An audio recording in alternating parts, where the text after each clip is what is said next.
Subscribe करें हमारे YouTube channel को और बेल आइकन को प्रेस करें हमारे लेटेस्ट वीडियोस को देखने के लिए।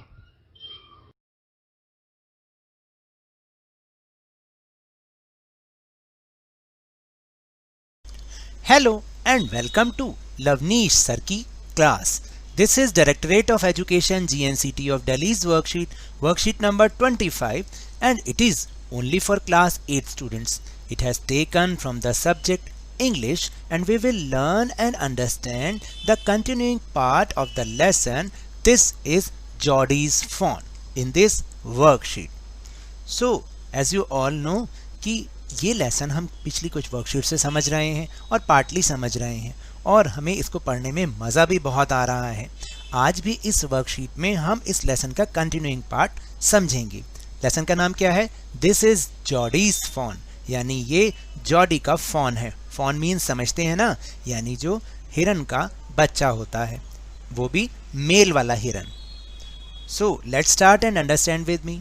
But before we start the lesson, we'll have to give some answers of the following questions. Answer of the following questions are: question number 1 is, how would you feel if you lose your pet? आप कैसा महसूस करेंगे कि अगर आपका पेट खो जाए तो?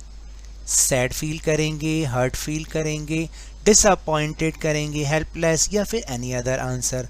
आप दुखी होंगे, या हर्ट का मतलब आपको बहुत ज़्यादा चोट लगेगी इस चीज़ के लिए, डिसअपॉइंटेड, या तो देखिए सैड तो होंगे ही होंगे, हम हर्ट हो सकते हैं क्योंकि अगर हमारा इतना प्यारा पेट है और वो खो जाए तो इसकी हमें चोट तो पहुँचेगी ही ना। जैसे चोट लगती है तो दर्द होता है ना, ऐसे ही अगर पेट हमारा खो जाए, क्योंकि वो भी हमारा बहुत प्यारा होता है, तो इसलिए हम हर्ट होंगे। Second is, would you try to find it? How? क्या आप उसको ढूंढने का प्रयास करेंगे? कैसे? Yes, will search here and there. भाई मैं उसको इधर और उधर हर जगह तलाशूंगा। अब आप समझे कि क्या होता है पेट को खोने का दर्द। तो ऐसा ही कुछ दर्द इस जॉडी फॉन वाले लेसन में भी है, क्योंकि आपने अभी तक ये पढ़ा था कि किस तरह से जब जॉडी और उसके पापा पेनी दोनों एक दिन हंटिंग के लिए फॉरेस्ट में गए थे, तो वहाँ पर जॉडी के जो पापा हैं उनको एक स्नेक ने बाइट कर लिया था और उनकी जान बचाने के लिए उसने एक डो यानी मादा हिरनी को मारकर उसके लिवर से अपने पिता की जान बचाई थी। लेकिन इस चक्कर में उसने ध्यान दिया कि उसका एक छोटा सा बेबी, जो कि फॉन जिसको कहते हैं, नर हिरन, वो वहाँ चुपचाप बैठा हुआ सब देख रहा था। वो लोग घर तो आ गए, लेकिन बार बार उनको यही चीज़ सताती रही कि अब उसका क्या होगा। तब जॉडी अपने पिता को कन्विंस करता है वापस वहाँ जाने के लिए और उसको लाने के लिए, और फिर उसके पिता ने कहा कि आप अपनी माँ को कन्विंस करो। माँ को कन्विंस करता है तो साथ में उनका एक फ्रेंड भी जाता है, मिलविल। और जब वो जा रहे होते हैं जंगल में, अब उसके आगे क्या होता है वो हम इस वर्कशीट में समझेंगे। Read the following passage from the lesson. अब हम इसी लेसन से एक पैसेज और पढ़ेंगे। Jody gave himself over to thoughts of the fawn. Jody जो है वो अपने आप से ही विचार करता हुआ, फॉन के बारे में विचार करता हुआ चला जा रहा था। अपने आप को ही वो विचार उसके मन में आए जा रहे थे। दे पास द अबंडेंट क्लियरिंग, और वो धीरे धीरे मुश्किलों को पार करते चले जा रहे थे। He said, cut to the north Millwheel. उसने कहा, नॉर्थ की तरफ मोड़ो Millwheel. It was a here that Pa got bitten by the snake and killed the doe, and I saw the fawn.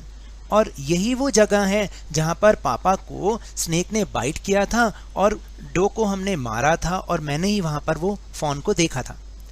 Suddenly Jody was unwilling to have Millwheel with him. और अचानक ही Jordi को ऐसा लगने लगा कि अब उस Millville को उसके साथ नहीं होना चाहिए, वो उसको अकेले ही जाके ढूंढना चाहिए। ऐसा उसने क्यों सोचा? उसने सोचा कि if the fawn was dead और could not be found, he could not have his disappointment seen. उसको लगा कि यदि अब वो फॉन जो है, बच्चा जो है हिरन का, वो मर गया होगा या इधर उधर नहीं मिला, कहीं भाग गया होगा, तो जो डिसअपॉइंटमेंट है वो मैं किसी को नहीं दिखाना चाहता। जो मेरे मुंह पे निराशा होगी वो मैं किसी को भी नहीं दिखाना चाहता। And if the fawn was there, the meeting would be so lovely and so secret that he could not endure to share it.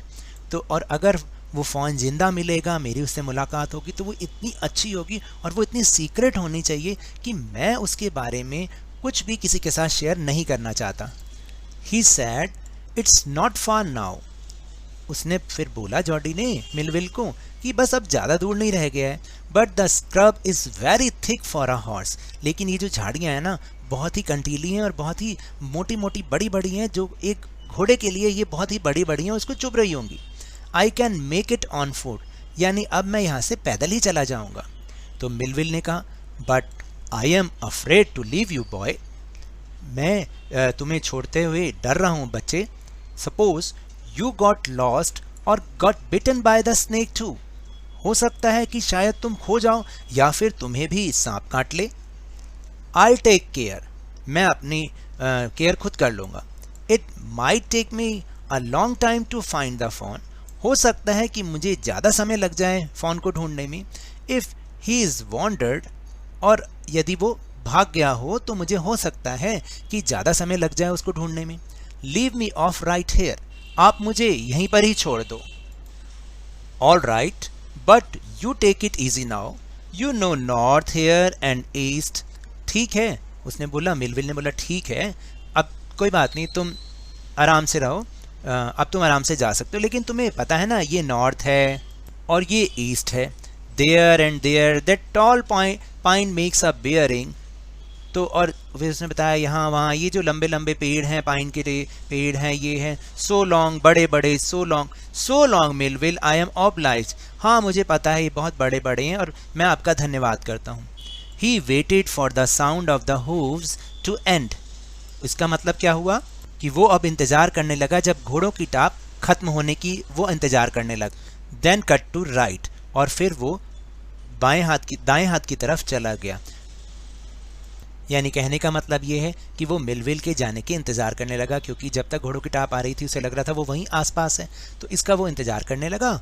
और हूव्स का मतलब होता है जो घोड़े के खुर होते हैं उनकी आवाज़, और फिर उसने राइट की तरफ ले लिया। So now will also move on the question answer section.